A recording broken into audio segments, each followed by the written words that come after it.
California announced Wednesday it will join 3 other states in sending National Guard troops to the U.S.-Mexico border.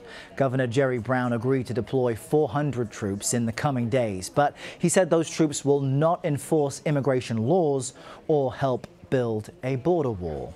Earlier in the day, Attorney General Jeff Sessions flew to New Mexico to speak with law enforcement officials about border security. Manuel Bojorquez is there.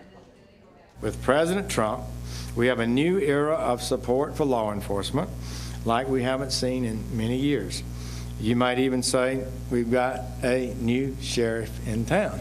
Attorney General Jeff Sessions told border agents and local sheriffs from the Southwest that he was going to deliver on his promise of a more secure border. But a newly surfaced video shows a different side of the story, where agents in California appear to be trying to dump an injured and mentally ill man back into Mexico. It's a violation of border policy. The agents were disciplined but not fired. The man had been caught 16 times entering illegally. The lack of the wall on the southern border is an open invitation to illegal crossings. A new barrier is going up outside El Paso, an 18 to 30-foot tall section that will span 20 miles over one of the country's busiest smuggling routes. Last year, agents with the El Paso sector caught more than 25,000 people crossing illegally and seized more than 34,000 pounds of marijuana.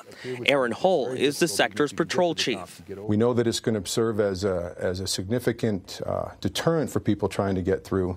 It's going to increase the safety of our people in the area and the safety of the community on both sides. A deterrent, yes. Foolproof, no.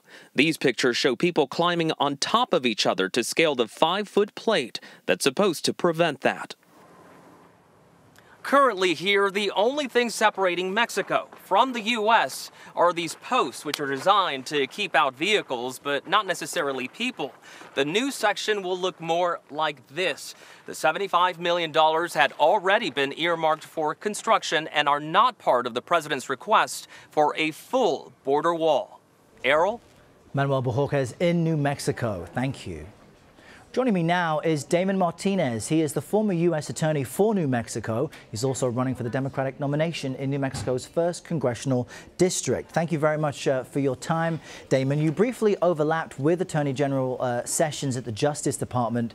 You were on your way out as a federal prosecutor just after he was sworn in. I just want to get your reaction to something he told a group of sheriffs in your state Wednesday. Listen to this. Our goal is to prosecute every case that is brought to us. There must be consequences for illegal actions.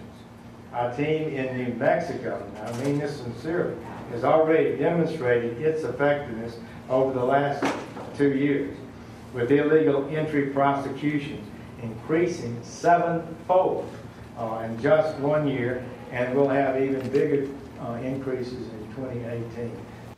A little tough to hear, but the Attorney General there saying he wants to prosecute every case. He says he means this sincerely. That would dramatically increase the prosecution rate of those crossing the border. What's your response to that? Well, good evening, and first, thank you for giving me this opportunity to speak to you. Let me tell you that this policy that the Attorney General announced is putting us in more danger. And let me tell you exactly how he's doing that. As your former U.S. attorney, I had to make some hard choices concerning our limited resources, specifically prosecutors. And so I had to decide whether I put limited prosecutors on immigration cases where we would catch somebody and then take them to court, and that very next day have them plead guilty and then release them back to Mexico, or take those specific prosecutors and put them on more important cases like drug cases and national security cases.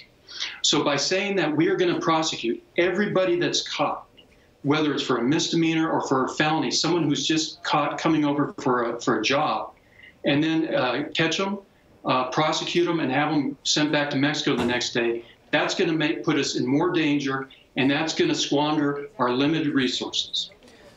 The illegal immigration rate from Mexico into the U.S. has been declining for some time, including under the Obama administration, who, and former President Obama himself would detain people, not himself, but of course his policies would detain people at the border, and that rate has continued to decline. Would you admit that U.S. immigration policy, as it relates to those coming over illegally, has been working to some extent for the past few years? Well, we have a system in place that's important to recognize here is even though someone is not prosecuted, and now he's saying prosecute everybody, there's also administrative deportation. He's saying basically forget about the administrative deportation, just prosecute everyone, make everybody a felon. What that does is that doesn't take into consideration that over the years, there's patterns. For example, there's certain times of the year where immigration slows down, and then there's times of the year where immigration speeds up. And so by him saying that, by him claiming success today with this administration's new prosperous economy, what he's claiming, that's why people are coming over, he's not taking into account the history of immigration here along the border, is that it ebbs and flows based upon the season and what's going on.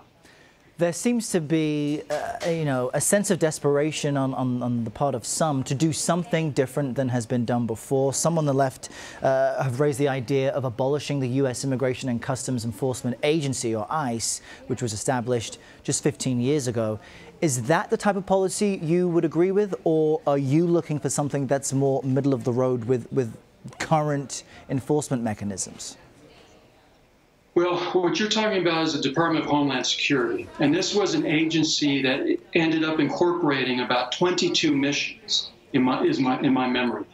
The Department of Homeland Security needs to be refined. It needs its mission streamlined so that everybody knows what they do and it doesn't overlap with other agencies such as FBI or ATF or DEA, who we also have along the border.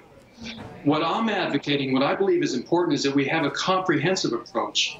One of the things that we need to recognize is a lot of the people who are in this country right now illegally didn't come by where that fence would be put that he's advocating, where we squander all that money. What they did was they came through the ports and they overstayed the documentation that they have. We need to recognize that. Now, one of the things that we're seeing occur right now, which is absolutely crucial to this debate, is we have a lot of individuals out there, for example, women who are suffering sexual assault, domestic abuse, but yet they're not going to call law enforcement. They're not going to call anyone for help because they are afraid that they or their family members are going to be deported. And so, in essence, what this policy is talking about that was announced today or announced by the president the past few days is it's pushing more people into the shadows. All right, Damon Martinez, thanks for speaking with us. Thank you. Have a good night.